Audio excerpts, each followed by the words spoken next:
Hi friends, ಎಲ್ಲರೂ ಹೇಗಿದ್ದೀರಾ? Welcome back to Prashini YouTube channel. ಈ ಭಯಂಕರ ಬೇಸಿಗೆಗೆ ಏನಾದರೂ ತಂಪಾಗಿ ಕುಡಿಬೇಕು ಅನಿಸುತ್ತೆ ಅಲ್ವಾ? ಇವತ್ತು ನಾನು ಕರ್ಬೂಜ ಹಣ್ಣಿನ ಮಿಲ್ಕ್ ಶೇಕ್ ಹೇಗೆ ಮಾಡೋದು ಅಂತ ತೋರಿಸ್ತಾ ಇದ್ದೀನಿ. ಇದು ಒಂದು ಗ್ಲಾಸ್ ಕುಡಿದ್ರೆ ನಮ್ಮ ದೇಹದಲ್ಲಿರೋ ನಿಶಕ್ತಿ ಎಲ್ಲ ಹೋಗಿ ನಮಗೆ ಎನರ್ಜಿ ಕೊಡುತ್ತೆ. ದೇಹಕ್ಕೆ ಒಂಥರ ತಂಪು ಅಂತಲೇ ಹೇಳ್ಬೋದು. ಇದಕ್ಕೆ ನಾನಿಲ್ಲಿ ಒಂದು ಮಸ್ಮಿಲನ್ ಅಂದರೆ ಕರ್ಬೂಜ ಹಣ್ಣು ತೊಗೊಂಡಿದ್ದೀನಿ.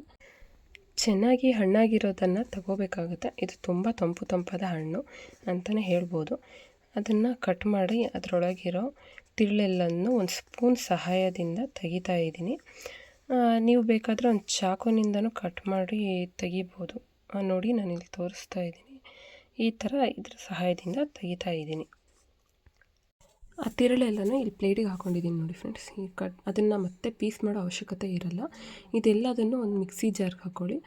ಅದನ್ನು ಎಕ್ಸ್ಟ್ರಾ ನೀರು ಹಾಕೋ ಅವಶ್ಯಕತೆಯೂ ಇರಲ್ಲ ಫ್ರೆಂಡ್ಸ್, ಯಾಕೆಂದರೆ ಇದರಲ್ಲೇ ಆಲ್ರೆಡಿ ನೀರು ಬಿಟ್ಕೊಳ್ಳುತ್ತೆ. ಅದರಿಂದ ಇದಕ್ಕೆ ನಿಮಗೆ ಸಿಹಿ ಎಷ್ಟು ಬೇಕೋ ಅದನ್ನು ನೋಡಿಕೊಂಡು ಸಕ್ಕರೆನ ಆ್ಯಡ್ ಮಾಡ್ಕೊಳ್ಳಿ.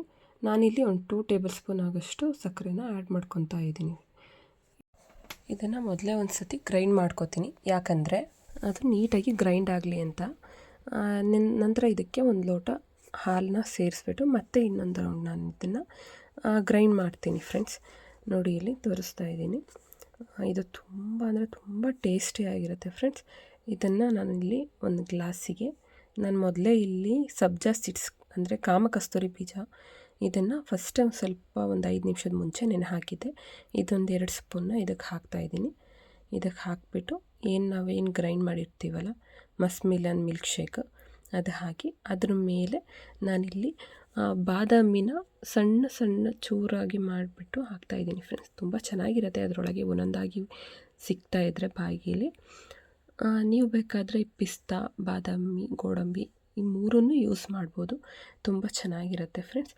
ಯಾರಿಗೆಲ್ಲ ಈ ವಿಡಿಯೋ ಇಷ್ಟ ಆಗಿದೆ ಪ್ಲೀಸ್ ಲೈಕ್ ಮಾಡಿ, ಸಬ್ಸ್ಕ್ರೈಬ್ ಮಾಡಿ.